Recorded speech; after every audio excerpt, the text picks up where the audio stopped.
শুরু হয়ে গেছে তৃতীয় বিশ্বযুদ্ধ। হ্যাঁ, আপনি ঠিকই শুনেছেন। এমন এক সময় এসে গেছে যেখানে রাশিয়া এবং ইউরোপ এক ভয়াবহ সংঘাতে লিপ্ত হতে চলেছে।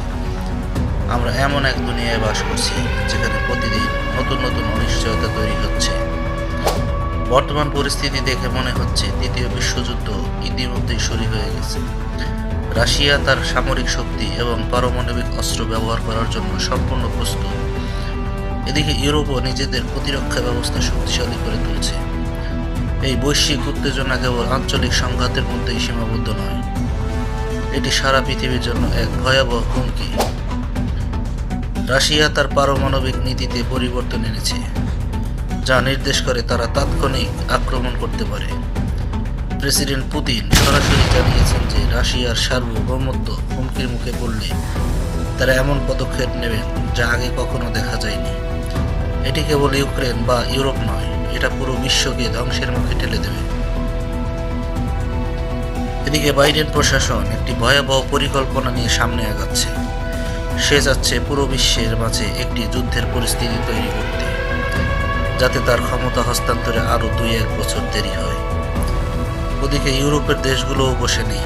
জার্মানি সহ বিভিন্ন দেশ তাদের সামরিক শক্তি বাড়িয়েছে। জার্মানি ইউক্রেনে 8 লাখ সৈন্য মোতায়েন করার প্রস্তুতি নিয়েছে।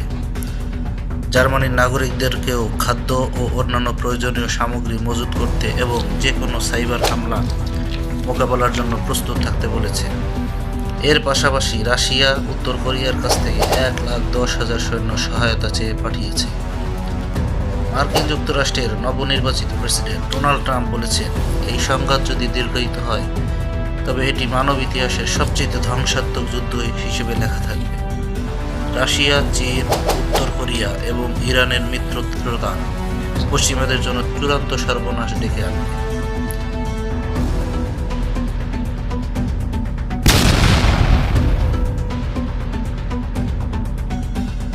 আপনি কি মনে করছেন, আমরা কি তৃতীয় বিশ্বযুদ্ধের দ্বারপ্রান্তে?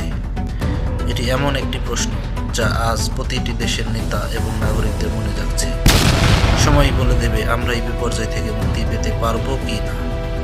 সেই সময় পর্যন্ত আমাদের আরও অপেক্ষা করতে হবে। তবে একটি বিষয় নিশ্চিত, আমাদের প্রতিটি পদক্ষেপ এখন ভবিষ্যৎ নির্ধারণ করবে। পরিস্থিতি অনিশ্চিত হলেও আমরা সবাই আশা করছি শান্তি ফিরে আসবে।